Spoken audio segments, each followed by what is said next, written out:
Hello everyone and welcome to another review. Today we're going to go ahead and cover a fragrance that was released this year in 2017. It's a rehash of an older fragrance. The fragrance we're going to touch upon is called Dior Homme Sport 2017. Now this is the actual box and the presentation of it. This is a 1.7. It comes in two main sizes, 1.7 and a 3.4. Now the prices are, I believe it's like 79 or 70, high 70s for 1.7 and I believe around 90 or so, 90 or 100 for the 3.4. So that's roughly the prices you're going to expect. I've seen it varied, which is why I'm kind of being vague with my prices here. You unwrap the box and it comes in this nice presentation, as you can see from here. Now, this is very similar to one of their older Dior bottles, but most of their Dior bottles are these short rectangular bottles for the 1.7. So that's one easy way that you can tell this between the more, kind of the older versions. The newer version is going to come in a skinnier 1.7 kind of bottle size, right? So very simple. Again, I've always loved the presentations for the Dior fragrances, and it's very simple, see-through, very clean, very crisp, very modern. I like it a lot, so there's really not much else to say about that. So without any further ado, let's just go ahead and get right into the actual fragrance itself. Now, notes listed on screen, but the main thing to actually take away from this scent, especially when comparing it to the older versions, is the first thing that I thought was, okay, this really reminds me of the older Dior Homme Sport fragrance. This has, to me, a lot of ginger, a lot of citrus at the top, and I believe it's going to probably have a lot of woods, but I was mistaken.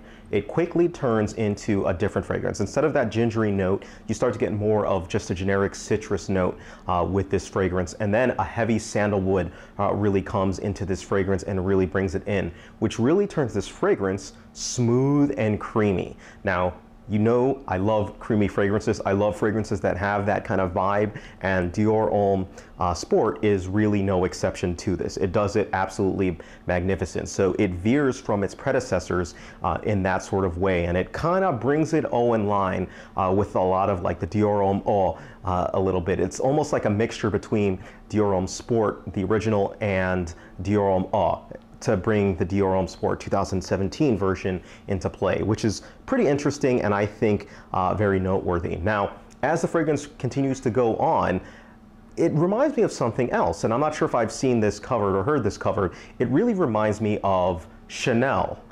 More specifically, Chanel's Allure Homme Sport and Allure Homme Sport Eau Extreme. It really reminds me of the dry down from this. That's the closest fragrance that I can think of that smells like this fragrance, and it was on my mind for the longest time, and I was like, what does this smell like? What does this smell like? It's Dior or it's Chanel's Allure Homme Sport Eau Extreme, the dry down of it, and especially, and to some degree, Allure Homme Sport, the original as well too. So that's really what this fragrance comes across off to me as.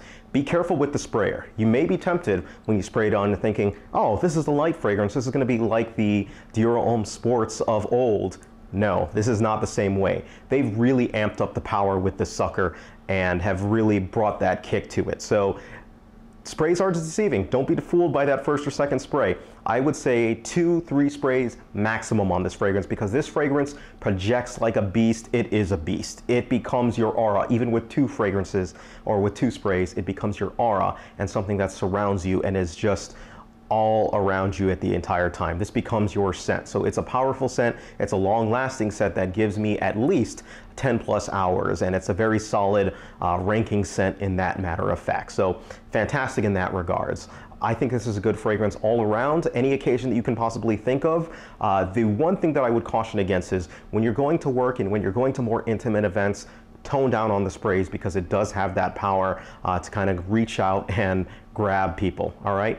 Age group wise, I think any age group can go ahead and pull this one off. If you're a younger person or if you're an older person, it really fits any kind of suit there. And as for compliments, I did get compliments on this one. This is a compliment getter just because it has great projection. It's a great smell, very clean, very soothing, at the same time very creamy, fantastic, and people do love it. So it is a compliment getter. So if I'm going to go ahead and give this fragrance a rating, I give this fragrance a rating a 4 out of 5 stars. Fantastic fragrance, and now it gets 4 out of 5 stars for a couple of reasons. The first reason is that It's a great smelling scent. Perfect stars are all around.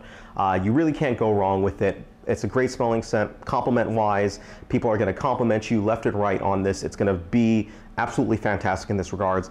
As long as you don't go crazy with the sprayer, you'll be perfectly fine with this one. Now, projection wise and performance, this is a rock star in it, and it gets perfect, marks for this. You're really not going to be lacking for this. If you want to go lighter, go with 1 spray and you'll be perfectly fine.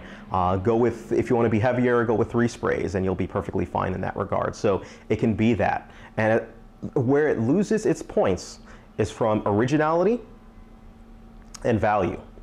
Now, the reason why, sorry, not value, compliment specifically. The reason why it loses points for originality is there are a couple of fragrances in my head that this reminded me of, but the Dior Homme Sports were just 2 of the most, most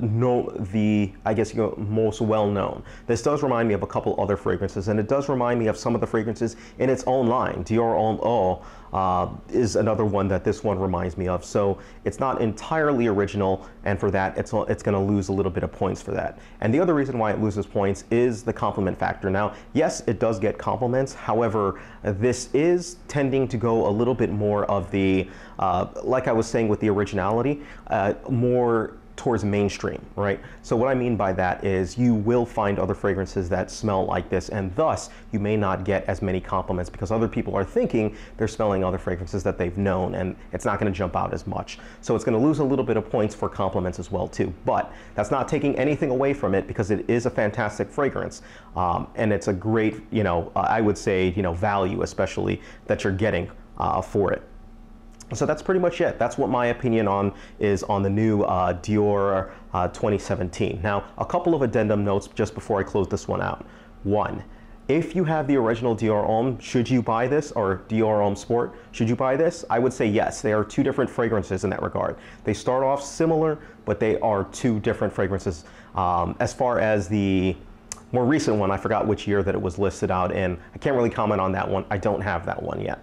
However, if you have fragrances like Dior Homme Sport or Dior Homme Sport Eau Extrême, that's a different story. I'm not sure if you should go ahead and get this one. I would say try it out first, see if it's something to your liking or if it's something different enough to make you go out and justify the purchase. But either way, I'm a fan of this. It's going to stay in my collection. All right?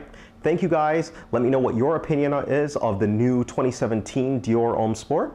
And that's pretty much it. Thank you guys. Take care of yourselves, and you guys have a great day.